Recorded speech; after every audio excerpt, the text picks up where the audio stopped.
አሰላሙ አለይኩም ወራህመቱላሂ ወበረካቱሁ። ውድና የተከበራችሁ የቻናሌ ቤተሰቦች እንዴት ናችሁ? እንዴት ከረማችሁ? ሰላም ናችሁ? እኔ ሰላም ነኝ አልሐምዱሊላህ። እንዲሁም ክርስቲያን ወገኖቼ ሰላም ብያለሁ። በያላችሁበት ሰላማችሁ በዝቶ ይትረፍ። ለዚህ ቻናል አዲስ የሆናችሁ እንደተለመደው ሰብስክራይብ እያደረጋችሁ ቤተሰብ ሆኑ። ነባሮቹን ሼር ላይክ እያደረጋችሁ እንድታበረታቱኝ በአክብሮት እጠይቃለሁኝ። እንግዲህ ከዚህ ቻናል በጣም ጠፍቻለሁኝ። ኢንሻአላህ በድጋሚ መጥቻለሁ ማለት ነው። አብሮነታችሁ አይለኝ። ሁሌም ቢሆን እናንተ ታስፈልጉኛላችሁ። ሼር ላይክ፣ እንዲሁም ለቤት አዲስ የሆናችሁ ሰብስክራይብ እያደረጋችሁ አለሽ በሉኝ።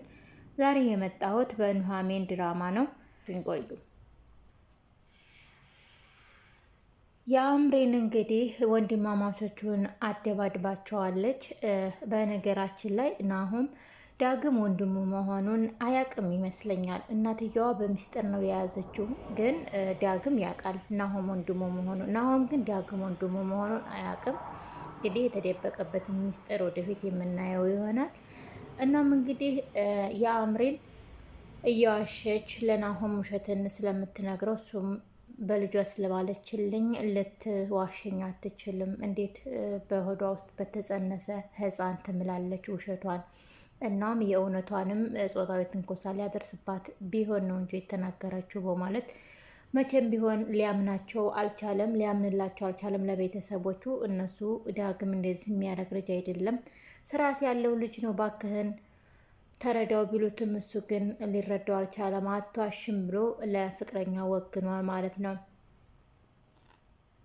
ናሆም እንግዲህ ተናዶ ዳግምን መቶት ሲያዴማው እናትየዋ በሰዓቱ ምንም አላለችም ነበረ። ዝም ብላ ያው እንደ ገላጋይ መስላ ተው ነበር ያለችው። ከዛንም እንግዲህ እነሱ ተመታተው ሲያበቁ ለብቻ ወደ ክላስ ሄዳ ዳግምን እባክህን ቂም አትያዝበት በወንድምህ እያለች ስትለው፣ ለምንድን ነው እንደዚህ የምትይው? ለምንድን ነው ታዲያ እሱ ፊት ወንድምህ ብለሽ ያልጠራሽኝ? ለምንድን ነው? እንዴት አስቻለሽ? አንቺ ቁመሽ እኔን ሲመታኝ እንዴት አስቻለሽ? እንደው አንቺ እናት ነሽ እያለ እናቱ ላይ በጣም ተናደደባት። እሷም ግን በጣም ውስጧ ቢሰበርም ልትናገር ግን አልቻለችም። ናሆም እንግዲህ የፍቅረኛው ማንነት እስከሚገለጽለት ድረስ ከቤተሰቦቹም ጋር ሆነ ከወንድሙ ዳግም ጋር መጣላቱን አላቆምም ማለት ነው። የእምራንም በጣም ነገረኛና አቃጣሪ ናት። በተለይ ከቤተሰቦቹ ጋር እንዲራራቅ ከቤተሰቦቹ ጋር እንዲጣላ ነው የምትፈልገው። እናም በቃ ሽምግልናው አይላክም፣ ሽምግልናው ትንሽ ይቆይ ብላ እናትየዋ ብትልም እሱ ግን ለምን እኔ ደስተኛ እንደሆነ አትፈልጊም እንዴ ማሚ? ለምንድን ነው እኔ የምፈልጋትን ልጅ የስን ያክል የምትጠያት ብሎ ሲላት፣ እሷ አንተን ፈልግ አይደለም ገንዘብህን ነው የፈለገችው ሀብት ነው። እዚህ ቤት ገብታ እኛን ለመበጥበጥ ነው የፈለገችው እንጂ አንተን አትፈልግህም። በጣም ነገረኛና አቃጣሪ ናት ብትለውም እሱ ግን ሊሰማት አልቻለም። እናም እንግዲህ የናሆም እናት ወደ ኑሃሚን ጋር ሄዳ እሷን ካናገረቻት በኋላ እሺ ከኔ ምን ፈልገሽ ነው? ምን ላረግ ነው የፈለሹ ብላ ስትጠይቃት አሁን በድጋሜ ከናሆሚ ጋር እንድትቀራረብ ይፈልጋለሁ አለቻት። እንዴ አንቺ ባቲም እኮ ከናሆሚ ጋር እንቀራረባለን፣ ስራ ቦታችን አንድ ነው፣ ምንለው አንድ ነው። ስለዚህ ከዚህ በላይ እንዴት መቀራረብ ስትላት፣ አይ ማለቴ እንደ ድሮ በመጀመሪያ ምን የነበርኩ የተሳሳትኩት፣ በትክክልም አንቺ ነበር የኛ ሙሽራ መሆን ያለብሽ። እናም ወደፊትም የልጅ ሚስት እንድትሆኝ እፈልጋለሁ አለቻት። እሷም እንዴ ጭራሽ ለሚስትነት ማጭተሽኛል ማለት ነው እንዴት? በማለት በመገረም ጥላት መኪናውን ከፍታ ወጣች። ኑሃሚን እንግዲህ ዳግምን ሳትወደው አልቀረችም። ለዳግም በጣም ትቆረቆርለታለች። ዳግም እንደዚህ የሚሰራ ልጅ አይደለም።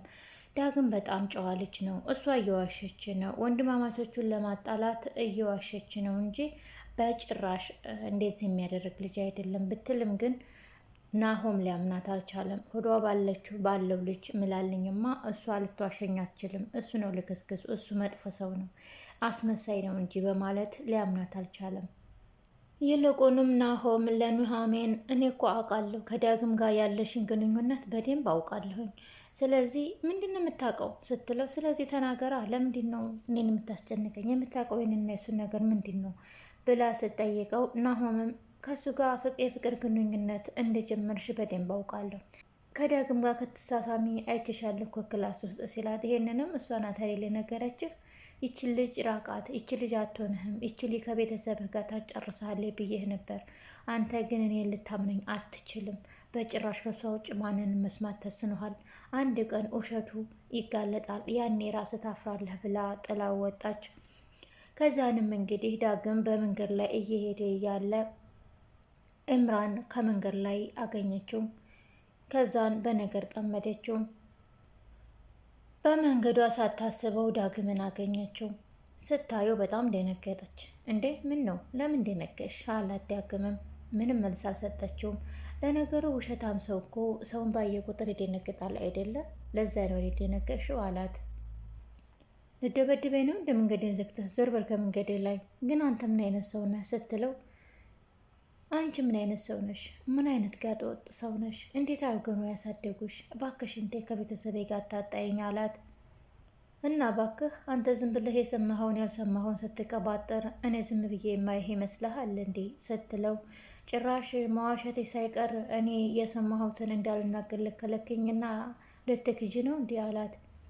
እኔ ምንም አይነት ተንኮልም ሆነ ሴራ ምንም የሰራሁት ነገር የለም። ይልቁንስ አንተና ኑሐሚን የጠነሰሳችሁ ሴራ ነው። እኔን ከዓላማና ከቅዴን ለማፍረስ እናንተ የጠነሰሳችሁ ሴራ ነው እንጂ እኔ ምንም አላደረኩም ስትለው፣ ይብላኝ አንቺን ለሚያገባሽ ወንድ ያዘንኩት ለሱ ነው። እኔስ ችግር የለብኝም። ምን አይነት ሰው ይሆን አንቺን የሚያገባሽ ሲላት በጥፊ መታችው። ሴት ላይ አፍህን አትክፈት፣ ዝም ብለህ ሂድ ስትለው፣ እንደው ሴት ላይ በተለይ እንዳንቺ ርካሽ ሴት ላይ እጅን አላነሳም ብዬ ነው እንጂ በጠፈጠፈሽ ሁሉ በጣም ደስ ይለኛል አላት። ያ ወንድና ሞክረኝ አለችው እና እሱን ገፋፋችው። በእርግጥም እሱ የሆነ ነገር አድርጓት ወይ መቷት ወይ ነካ አድርጓት ያንኑ ሰበቧን ፈጥራ ከናሆም ጋር የበለጠ ጥል ውስጥ ለማስገባት ነው የሞከረችው። ለሁሉም ነገር እንግዲህ የናሆም ቤተሰብ እሷን በጭራሽ አልወደዳትም፣ አልመረጣትም። ሽምግልናው እንዲቀር እናትየዋ የቻለችውን ያክል እየጣረች ነው ያለችው።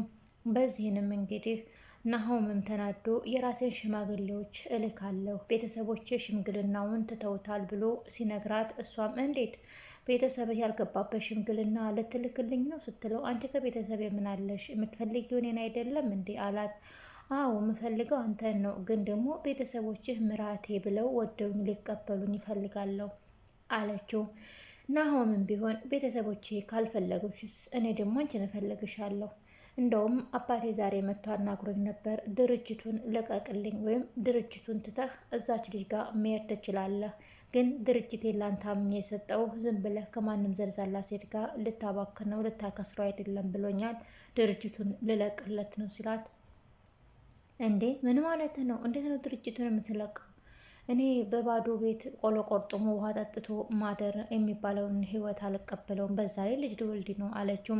ቆይ አንቺ የምትፈልጊው ድርጅቴን ነው ወይስ እኔን? ገንዘብ ነው የምትፈልጊው ወይስ ሰው አላት። እኔ እሱማ አንተን ነው የምፈልገው፣ ግን ደግሞ ድህነትንም አልፈልግም አለችው። ምናልባት እንግዲህ አሁን ላይ ናሆም እየተጠራጠረ ሳይሆን አይቀርም። ማለትም ነገራቶች ሁሉ ወደ አልተጠበቁ ቦታ እየሄዱ ነው። ሁሉም ሰው ትኩረታቸውን ኤምራን ላይ አድርገዋል። ስለዚህ እሱም አሁን እየተመራመረ ነው ያለው። በሚቀጥለው ፓርት ምናልባት እውነቱ ይጋለጥ ይሆናል። እስከ መጨረሻው አብራችሁኝ ስለሆናችሁ ከልብ አመሰግናለሁኝ። የዚህ ድራማ መጨረሻ ምን ይሆን? ዳግምና ናሆምስ መቼ ይሆን ወንድምና ወንድም? በነገራችን ላይ ዳግም ያውቃል፣ ናሆም ነው የማያውቀው። ናሆም ምናልባት መቼ ያውቅ ይሆን? ናሆም መቼ ያውቅ ይሆን ዳግም ወንድሙ መሆኑን? እናስ የኤምራን ውሸት መቼ ይጋለጥ ይሆን? አብራችሁኝ ከቆያችሁ ሁሉንም የምናየው ይሆናል። እንግዲህ አልጠፋም። ካሁን በኋላ አበረታቱኝ፣ ላይክ አድርጎ ሼር አድርጎ። በሌላ ቪዲዮ እስከምንገናኝ በያላችሁበት ደህና ሰንብቱልኝ። ባይ ባይ።